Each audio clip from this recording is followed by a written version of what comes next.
My name is Natalie Parker, and at 32, I never expected my entire family to turn against me.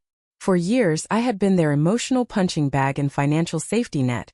But the final straw came when they screamed that I had ruined their lives and demanded I leave. So I did exactly that. I disappeared completely. There was no dramatic exit, no tearful goodbyes, just silence. 1 month later, my phone exploded with over 50 missed calls. But by then everything had changed. If you're watching this right now, drop a comment letting me know where you're tuning in from, and hit that subscribe button if stories about family drama resonate with your soul. I grew up in a modest suburban neighborhood in Denver, Colorado. As the oldest of 3 children, my parents, William and Teresa Parker, were hardworking middle-class folks who owned a small hardware store that barely kept us afloat. From an early age, I learned to be the responsible one. By the time I was 12, I was helping at the store after school, cooking dinner for my younger siblings, and maintaining straight A's. My sister Audrey was 5 years younger, and my brother Jason came 7 years after me. Our family dynamic was established early. I was the reliable one, the achiever, the fixer. When something went wrong, blame naturally fell on my shoulders. If the store had a slow month, somehow my after-school hours weren't enough. If Jason got in trouble at school, I should have been watching him more carefully. If dinner burned, I clearly wasn't paying attention. Natalie, how could you let this happen? Became the soundtrack of my childhood. I excelled academically despite the pressure at home. While my siblings received new clothes and the latest gadgets, I worked part-time jobs through high school to buy my own necessities. When college application time came, I applied for every scholarship possible, knowing my parents had set aside college funds only for Audrey and Jason. "You're so smart, Natalie. You'll figure it out," my mother would say whenever I mentioned college costs. And I did figure it out. I pieced together scholarships, worked 30 hours weekly at a coffee shop, and graduated with a degree in marketing from the University of Colorado. Meanwhile, Audrey dropped out of 3 different colleges, all fully funded by my parents, before settling on becoming a yoga instructor. Jason never even applied to college, choosing instead to find himself through a series of abandoned artistic pursuits, all bankrolled by our increasingly strained parents. After graduation, I landed a job at a growing digital marketing agency.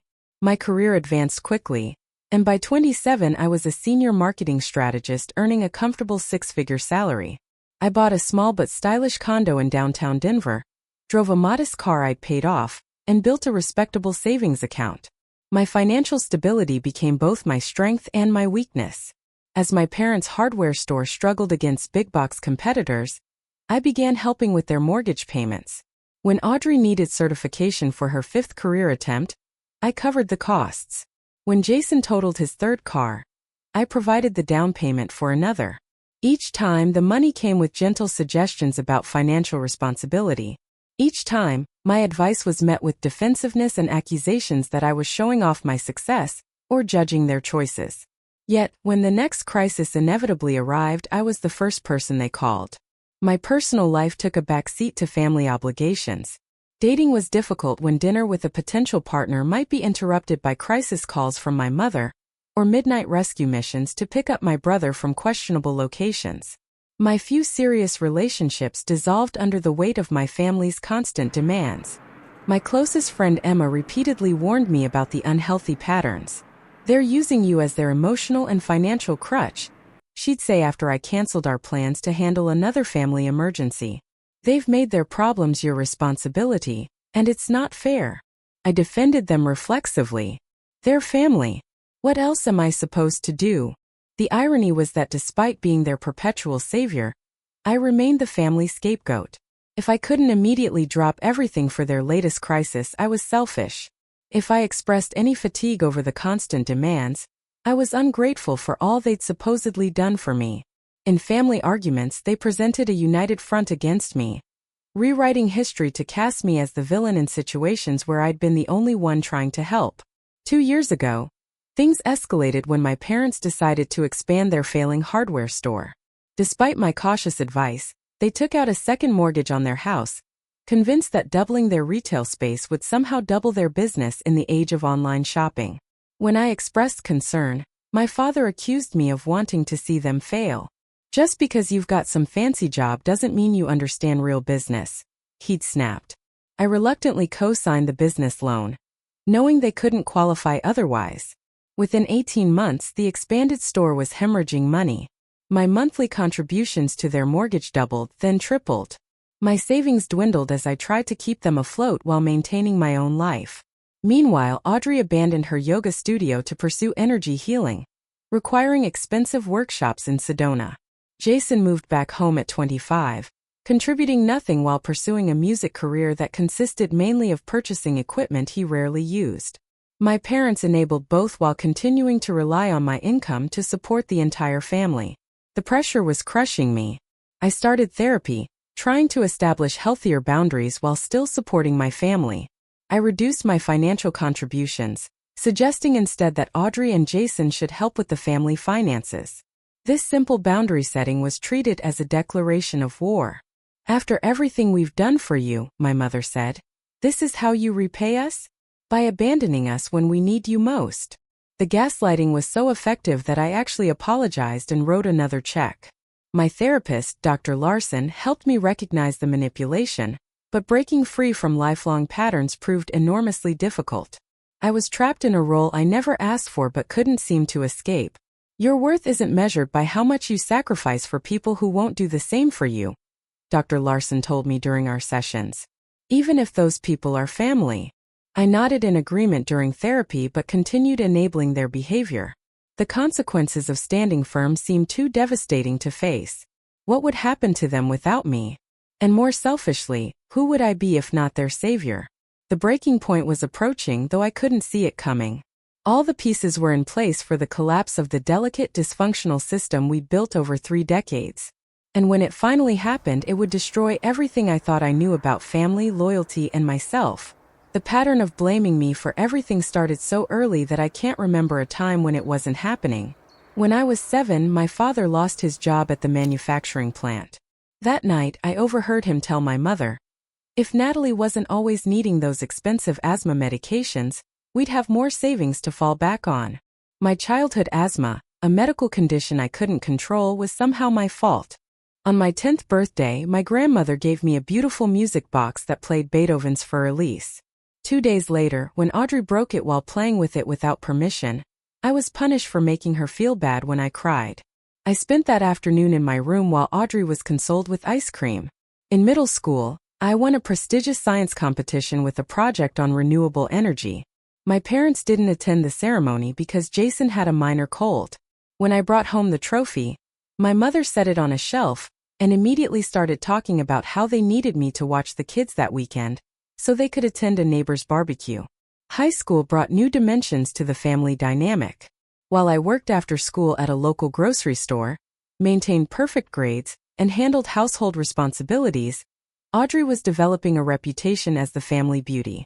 My parents spent money they didn't have on modeling classes and professional photos for her, while I wore secondhand clothes I purchased myself. Natalie doesn't care about her appearance anyway, my mother would say, as if my practicality was a character flaw rather than a necessity. When I was accepted to college with a partial scholarship, my father's first comment was, well, that still leaves a lot. We'll have to figure out how to pay. Later that week, they bought Jason an expensive gaming system for his birthday. The contrast wasn't lost on me, but I'd been conditioned to accept it. The summer before college, I worked 2 jobs saving for expenses. When September arrived, my parents drove me to campus with complaints about the gas cost and time away from the store. They dropped me off with my 2 suitcases, while other parents helped their children settle in with proper dorm supplies. Emma, my roommate, who would become my closest friend, witnessed this and was shocked. Did they even help you set up? She asked after my parents left within 15 minutes of arrival. They're really busy, I said automatically, the excuse I'd been trained to provide. College offered my first taste of freedom from family dynamics. I thrived in an environment where I was judged on my own merits rather than family expectations. My professors praised my work ethic and critical thinking. Friends valued my reliability and insight. For the first time, my achievements were recognized rather than minimized. This new perspective made returning home for holidays increasingly difficult. I'd noticed things I'd previously accepted as normal, How conversations always centered around Audrey's and Jason's needs. How my parents would interrupt me but demand complete attention when they spoke. How any accomplishment of mine was quickly dismissed while my siblings' smallest efforts were celebrated. After graduation, the pattern intensified. When I landed my first marketing job, my father commented, "Well, I guess all that college was good for something." As if my achievement was a surprise rather than the result of years of hard work. The same week, they threw a party for Audrey when she completed a 2-day workshop on crystal healing. As my career advanced, their financial demands grew. What started as occasional help with utilities evolved into regular contributions to their mortgage, business expenses, and my siblings' various financial disasters.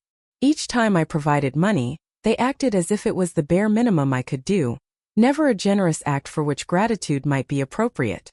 3 years ago, Audrey went through a messy breakup with her boyfriend of 6 months. My parents called it a family emergency and insisted I take time off work to help support her emotionally. When I explained I had an important client presentation I couldn't reschedule, my mother accused me of being heartless. "Your sister is falling apart and all you care about is your job," she said, ignoring the fact that my job was supporting not just me but increasingly the entire family. The real breaking point began building 1 year ago. The expanded hardware store was failing despite my financial support. My parents had maxed out credit cards, taken second and third mortgages on their house, and were facing possible bankruptcy. Instead of acknowledging their poor business decisions, they blamed external factors. The economy, online retailers, neighborhood changes, and increasingly me. "If you had contributed more instead of spending money on your fancy downtown condo, we might not be in this situation," my father said during a particularly tense family dinner. I was stunned into silence. I had contributed over $70,000 to their business in the past year alone. Money I'd earned through countless extra projects and sacrificed vacations. Jason, who lived at home rent-free and contributed nothing, nodded in agreement with my father. "You've always been selfish with your money," he added while texting on the new phone I had purchased for him the previous month. Audrey, fresh from a spiritual retreat in Sedona that I had partially funded, suggested that my negative energy might be affecting the family business. "You're always so stressed and practical," she said, as if these were character flaws. "Maybe you're blocking the abundance that's trying to flow to us." That night, driving home to my condo, I had my first panic attack. Pulled over on the side of the road, gasping for breath, I realized something had to change. The next day, I scheduled an emergency session with Dr. Larson. "What you're describing is financial and emotional abuse," she said after I recounted the dinner conversation. "The fact that their family doesn't make it acceptable. But if I stop helping them, they'll lose everything," I protested. "Natalie, they're already losing everything despite your help," she pointed out gently. "And they're taking you down with them. At what point do you save yourself?" I didn't have an answer, but the question lingered as family tensions escalated over the next several months. My parents missed loan payments despite my contributions. The bank began threatening foreclosure on both their home and business. Rather than addressing these realities, my family intensified their blame campaign against me. Every conversation became an accusation. If I mentioned work stress, they reminded me that my problems were nothing compared to theirs. If I couldn't immediately provide money when asked, I was betraying the family. If I suggested practical solutions like downsizing or bankruptcy protection, I was being negative and unsupportive. The situation reached critical mass when my parents received a final notice from the bank. They called an emergency family meeting, which I assumed would finally be about making realistic plans for their financial future. I prepared resources on bankruptcy, small business closures, and housing options, hoping we could have a productive discussion. I was walking into a trap I never saw coming. The family meeting was scheduled for Sunday evening at my parents' house. I arrived precisely at 6, resources organized in a folder, mentally prepared for a difficult but necessary conversation about financial realities. My parents' home, once well-maintained, showed visible signs of their financial strain. The lawn was overgrown, paint peeled from the window frames, and the kitchen faucet leaked rhythmically as I entered. The atmosphere was unusually tense. My mother avoided eye contact as she ushered me into the living room where my father, Audrey, and Jason already sat waiting. I noticed Jason's new guitar leaning against the wall, An expensive model I recognized from browsing music stores with him months earlier. I wondered briefly how he had afforded it, but pushed the thought aside to focus on the matter at hand. I've brought some information that might help us figure out next steps. I began, opening my folder. There are several options we could consider. We don't need your pamphlets, my father interrupted, his voice cold. We've made our decision about how to handle things. I closed the folder, confused but willing to listen. Okay, what have you decided? My mother cleared her throat. We've been talking and we feel that the business could still turn around with the right investment. We've found someone willing to provide the capital we need. Hope flickered briefly. Had they actually found a solution that wouldn't involve my increasingly depleted savings? That's great news. Who's the investor?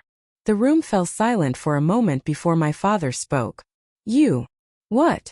Dad, I've already put in everything I can reasonably afford. I've shown you my finances.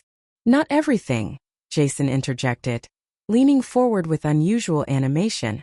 What about your retirement account? I stared at him in disbelief. My 401k? That's not an option. There would be huge penalties, not to mention. See, Audrey interrupted, turning to my parents.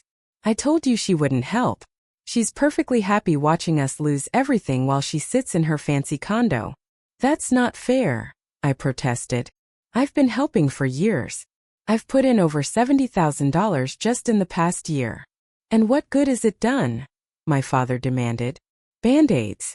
That's all you've been willing to provide. Band-aids when we needed real solutions. My mother reached for an envelope on the coffee table and pushed it toward me. We've already done the paperwork. All you need to do is sign. You can withdraw the funds as a hardship distribution. With shaking hands, I opened the envelope to find loan documents naming me as the sole borrower for a $200,000 business loan. Using my retirement savings as collateral.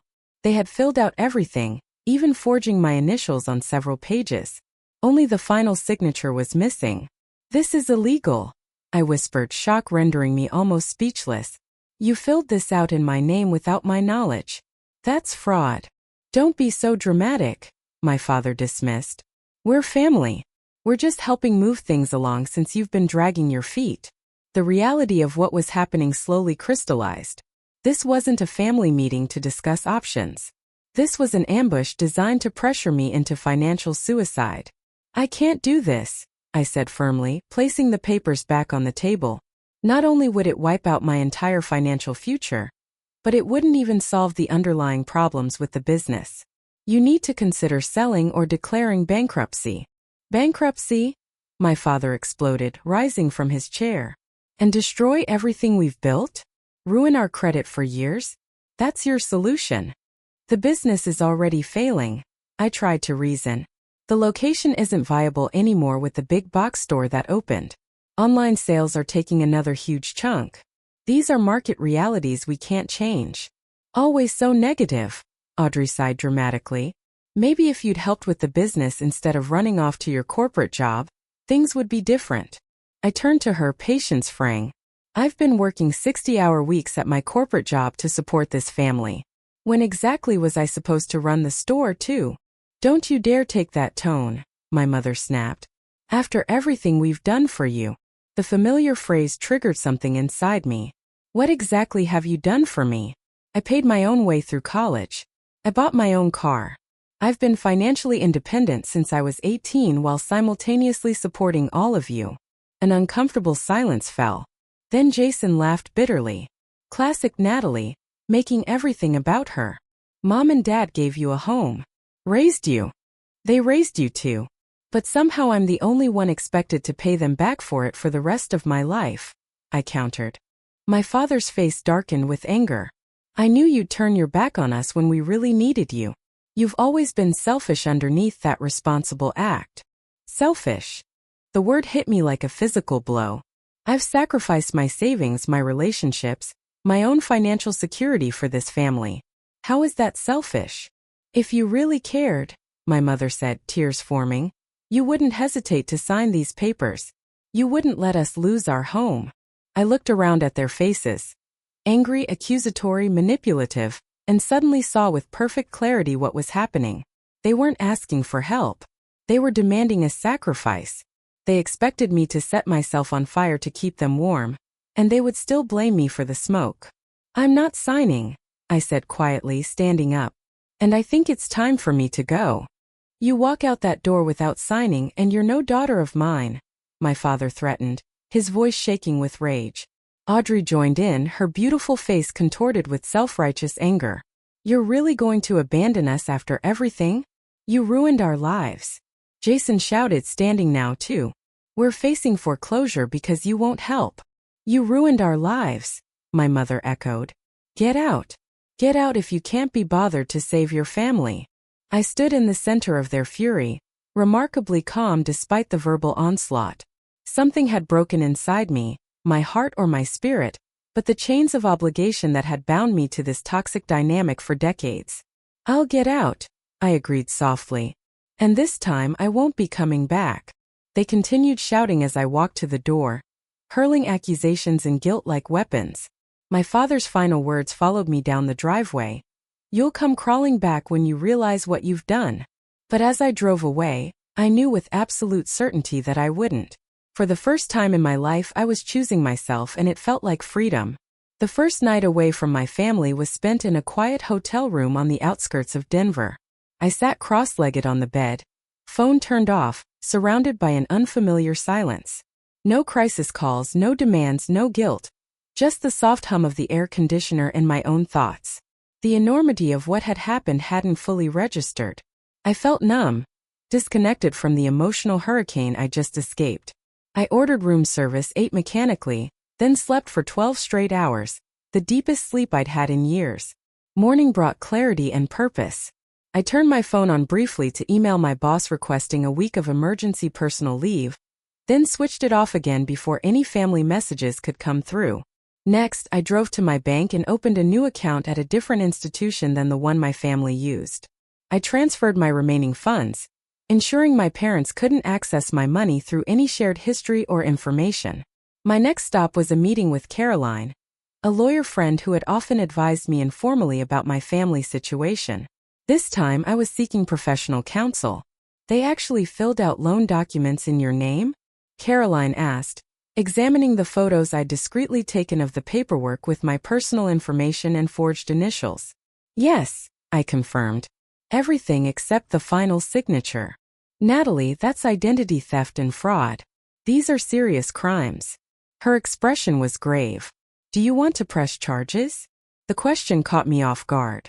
"Charges against my parents? I don't know." "You don't have to decide right now," she assured me. "But we should document everything while it's fresh, and you need to protect yourself from further attempts." Over the next 2 hours, Caroline helped me create a detailed chronology of financial contributions I'd made to my family, instances of pressure or manipulation, and the final fraudulent loan attempt. She advised me to pull my credit reports, place freezes on my accounts, and change all passwords and security questions. "Your family knows all your personal information," she reminded me. "Mother's maiden name, childhood pet, everything banks typically use for security. You need new questions they can't possibly answer." After leaving Caroline's office, I checked into a different hotel, unwilling to return to my condo where my family might find me.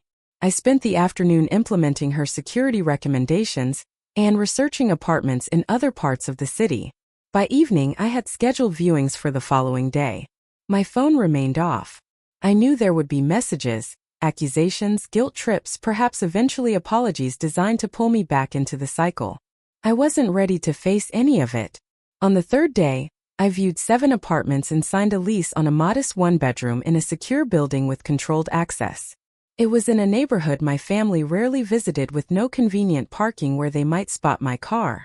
The rent was reasonable, allowing me to begin rebuilding my savings while maintaining distance. I arranged for essential items to be delivered directly to the new apartment. A bed, basic kitchen supplies, towels, everything else could wait. I wasn't running away. I was strategically retreating to establish boundaries that should have existed years ago. On day 4, I briefly activated my phone to check work emails, intentionally avoiding personal messages. There were 37 missed calls and 63 texts from my family. I deleted them all without reading, then emailed my building manager to revoke my parents' access to my condo. I had given them emergency keys years ago, another boundary I now recognized as problematic. By the end of the week, I had created a new email address for professional contacts, packed essential personal items from my condo during hours my family would be at work, and set up mail forwarding to a post office box. I wasn't hiding exactly, but I was making myself deliberately inaccessible to the people who had exploited my availability for years. The second week brought unexpected peace. I worked remotely from my new apartment, established a routine that prioritized self-care, and began seeing Dr. Larson twice weekly to process my decision and its implications. What you're experiencing now is both grief and relief, she explained during one session. You're mourning the family you wished you had while feeling liberated from the family you actually had. Both emotions are valid. I nodded, recognizing the complex mixture of feelings. I keep waiting to feel guilty for cutting them off, but mostly I feel lighter. The guilt may come, she cautioned. When it does, remember that establishing boundaries isn't punishment, it's protection. You're not doing this to hurt them. You're doing it to heal yourself. In my third week of separation, I contacted Emma, who had moved to Chicago 2 years earlier but remained my closest confidant. I gave her my new contact information with strict instructions not to share it with anyone from my hometown. I always knew it would come to this, she said during our video call. I just didn't know what would finally push you over the edge. Attempted financial fraud seemed like a reasonable line in the sand, I replied with unexpected humor. Emma's expression turned serious. Have you checked any of their social media? Or are you going cold turkey? Cold turkey? Why? She hesitated. They're posting about you, making it sound like you abandoned them in their time of need. Your mother wrote this long post about ingratitude and family loyalty that doesn't directly name you, but is obviously about you. I absorbed this information with surprising detachment. Let them tell whatever story makes them feel better. The people who really know me won't believe it. And the people who don't know you. I'm oppressed. I shrug. Their opinion of me isn't my concern anymore. The realization felt revolutionary. After a lifetime of managing others' perceptions and expectations, I was finally prioritizing my own truth over family mythology. By the fourth week, I had settled into my new apartment and returned to the office. Colleagues noticed my changed demeanor. More relaxed, more focused, less likely to jump at every phone notification. I began rebuilding my savings and researching career opportunities in other cities. Not because I needed to flee further, but because I was finally free to consider possibilities beyond my family's gravitational pull. Exactly 1 month after I walked out of my parents' house, I received an email from my building manager. My family had attempted to access my condo, claiming emergency concerns about my welfare. Security had refused them entry according to my instructions. The manager reported that they had created a scene in the lobby, resulting in a call to local police who escorted them from the property. That evening, I finally turned on my personal phone. It immediately began buzzing with notifications. 57 missed calls, over 100 text messages, dozens of voicemails, and numerous emails. The most recent one showed escalating desperation. Natalie, this isn't funny anymore. Call us. We're filing a missing persons report if you don't respond. The bank is foreclosing next week. We need you. Why are you punishing us like this? Your father had chest pains from the stress you're causing. The final message, received just hours earlier, caught my attention. We know you went to your condo today. The building called us. Stop hiding and face your family. The blatant lie, claiming the building had contacted them when I knew security had actually removed them from the premises, confirmed I had made the right decision. They were still manipulating, still lying, still refusing to respect basic boundaries. I didn't respond to any messages. Instead, I changed my phone number that same day, sharing the new contact only with Emma, Dr. Larson, and my workplace. The final cord connecting me to my toxic family dynamic was cut. That night, I slept peacefully in my new apartment, surrounded by minimal possessions but maximum tranquility. For the first time in my adult life, every dollar I earned was mine to save or spend as I chose. Every hour was mine to allocate without crisis interruptions. Every decision was mine to make without justification or apology. I wasn't just surviving in the aftermath of family collapse. I was finally beginning to live. 6 weeks after my departure, the situation escalated in ways I hadn't anticipated. Through Emma, who still occasionally checked their social media, I learned that my parents had intensified their public campaign against me. My mother had posted tearful videos claiming I had abandoned them without explanation. My father wrote long posts about ungrateful children and the breakdown of family values. Audrey shared cryptic wellness quotes about toxic people disguised as victims, clearly directed at me.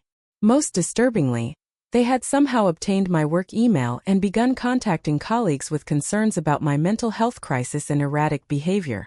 My boss, Michael, called me into his office to discuss these communications. "I want you to know that I'm not taking any of this at face value," he assured me, showing me the emails, "but I needed to make you aware of the situation." I felt a surge of anger and embarrassment as I read their elaborate fabrications. According to my parents, I was suffering from delusions, had emptied my bank accounts impulsively, and might be under the influence of a negative friend who was isolating me from loved ones. "None of this is true," I said, meeting Michael's eyes directly. "I've established distance from my family, due to years of financial exploitation that culminated in attempted fraud. I'm not in crisis. In fact, I'm healthier than I've been in years." Michael nodded. "I suspected as much. Your work has been exceptional lately, and you seem more focused, not less. How would you like me to handle any further communications?" His support was a turning point. For the first time, I realized I didn't have to manage this situation alone or in secret. Would it be possible to block their emails at the server level? And if they call, simply inform them that this is a workplace and personal matters should be handled elsewhere. "Consider it done," Michael said. "And Natalie, if you need additional support or resources, the company has programs available." Walking back to my desk, I felt a strange new sensation. Professional protection extended to my personal boundaries.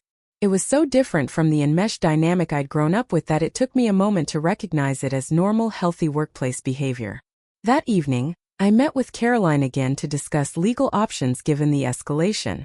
She advised me to send a formal cease and desist letter addressing both the fraudulent loan attempt and the current defamation campaign. "It creates a paper trail," she explained. "If they continue, we have documentation of when they were formally asked to stop."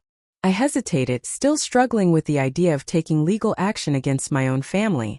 "Will this make things worse?"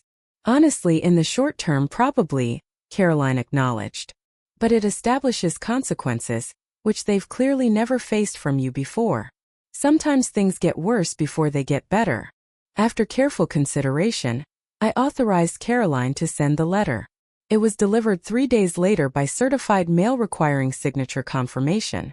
The response was immediate and predictable. A barrage of messages to my new email address, which Emma had unfortunately shared despite my instructions, accusing me of betrayal, cruelty, and ingratitude. "How could you threaten legal action against your own parents?" my mother wrote. "After everything we've sacrificed for you." I didn't respond directly. Instead, I forwarded the emails to Caroline, who documented them as evidence of continued harassment despite formal notice to cease contact.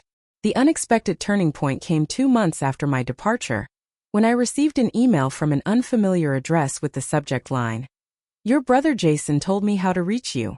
The sender identified himself as Thomas Bennett, the commercial property manager for my parents' shopping center.